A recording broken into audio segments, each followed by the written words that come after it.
Quando eu era criança, eu lia muito a Bíblia, porque eu sou nascido e criado em uma família de protestantes, cristãos e evangélicos, né? Além da Bíblia, havia também a literatura bíblica produzida por aquela denominação religiosa. E lia também histórias em quadrinhos, né? Tio Patinhas, Turma da Mônica, Pato Donald, os heróis da Marvel e também o Recruta Zero. É, Na pré-adolescência, eu comecei a fazer um curso de datilografia. E aí passei a produzir também histórias, e fantasias, e poesias, e até letras de música. Nessa altura, eu já lia as histórias fantásticas da série, da coleção Vagalume, que é aqueles romances incríveis, novelas fantásticas, com histórias para adolescentes, né? Grandes aventuras. Lia também a coleção Para Gostar de Ler, com contos e crônicas e poesias, né? Não lembro qual é a editora. Mas aí, com o curso de datilografia, eu passei a escrever as minhas próprias histórias, né? Mas nem todo mundo acreditava, perguntava se havia copiado aquilo tudo. Mas realmente era muito pouca literatura.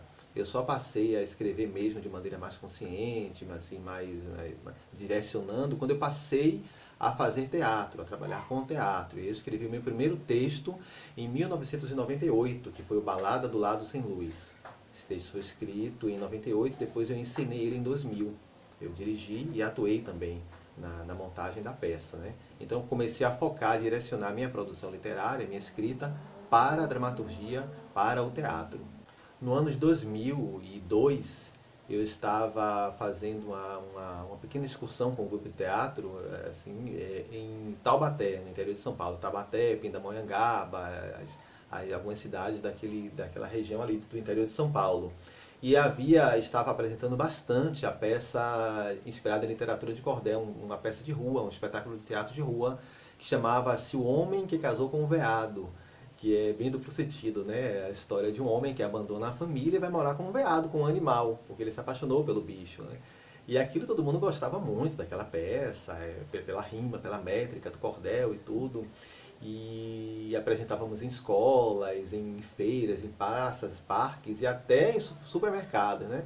Então estava um clima de muita comédia. Nesse clima de muita comédia, de muita descontração, um dia eu estava passeando pela cidade, descobri um sebo, entrei no sebo e fiquei garimpando alguns livros e revistas e me deparei com a capa de uma revista Veja. Eu comprei essa revista, né, que falava sobre um serial killer, um matador em série brasileiro que matava e comia crianças, até bebia seu sangue, uma história pavorosa. Dali, naquele clima de descontração e lendo a revista, eu decidi fazer a peça 12 Dias em Sodoma. É um solo, um monólogo que nasceu a partir dessa história. Porque o matador um dia fugiu da penitenciária e passou 12 dias foragido. E quando ele retornou, ele disse que passou 12 dias em Sodoma, porque ele considerava o mundo exterior aqui como uma Sodoma. Que Sodoma é a cidade bíblica, olha aí a Bíblia novamente, a cidade bíblica que foi condenada por Deus, né, foi destruída por Deus por conta dos seus pecados em excesso. Essa peça foi escrita ali em 2002, 2003, 2003 ou 2004, não lembro agora. Eu concluí ela aqui em Salvador, porque eu fazia um curso de mímica corporal dramática com dois professores ótimos aqui em Salvador. E com base naqueles movimentos, naquela técnica, eu decidi terminar o texto, já prevendo algum movimento ali daquela técnica. Apresentei como ator, fui dirigido pela diretora Ana Paula Carneiro, apresentamos algumas vezes e depois ficou engavetado, eu coloquei na internet e pessoas do mundo inteiro, assim, quer dizer, no Brasil todo, em outros países também me pedem esse texto e montam e fazem adaptações, gostam muito dessa história aí que nasceu dessa forma, de uma maneira bem espontânea, bem visceral. No ano de 2012, meu pai iria fazer uma cirurgia para a retirada da vesícula biliar, né? E eu fui pesquisar na internet essa cirurgia, a vesícula, qual a função dela, e aí me deparei com um texto do Aristóteles falando da bile negra, né?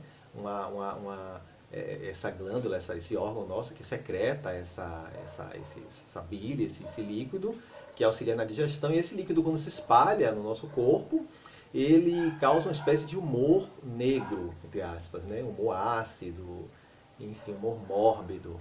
Hoje em dia já não se usa, obviamente, o termo humor negro, mas o texto de Aristóteles tratava disso. Então, com base nisso aí, eu pensei, olha, humor negro é por conta da vesícula biliar, eu nunca poderia imaginar. eu decidi fazer o texto Bilis Negra, que nasceu a partir da história de um médico legista que está necropsiando um corpo de madrugada no seu trabalho, e só que ele se fantasia de mulher, ele se veste de mulher, ele é crossdresser, não é? Como se fosse uma travesti. Mas aí não tinha um conflito, tinha um texto dele inicial, o solilóquio dele não podia ser um diálogo, porque ele era com morto, né? Então ele conversava com ele mesmo. Não tinha conflito. Então eu decidi abordar o tema do consumismo em excesso e da fama instantânea, essa coisa da celebridade instantânea. E criei dois personagens, que são um casal de irmãos, que invadem o necrotério para roubar um corpo, para usar esse cadáver em um desfile de moda, algo assim. E aí surge todo o conflito, porque eles encontram, se batem com esse médico legista vestido de mulher, ali necropsiando o corpo. Esse texto também é bastante montado foi adaptado para cinema em Portugal pelo diretor Nuno Sá Pessoa, e as pessoas também gostam muito. Esse texto já foi feito, já sofre influência da poética de Aristóteles, do conceito de pós-dramático, pelo realismo, pelas vanguardas, tudo que eu aprendi na Universidade Federal da Bahia quando eu me formei, ali em 2009, as aulas que eu tive com os professores maravilhosos de lá. Então ali já tem influência dessa minha formação acadêmica, né, universitária. Ao contrário do 12 Dias em Sodoma, que foi um parto, foi algo mais intuitivo. No ano de 2018, eu estava fazendo um debate com alguns amigos, os colegas de teatro daqui de Salvador e do Pará, colegas de teatro e música de lá do Pará. E aí a gente conversava sobre as questões políticas e sociais que o Brasil estava atravessando naquele momento, hiper conturbado, haveria uma eleição, né?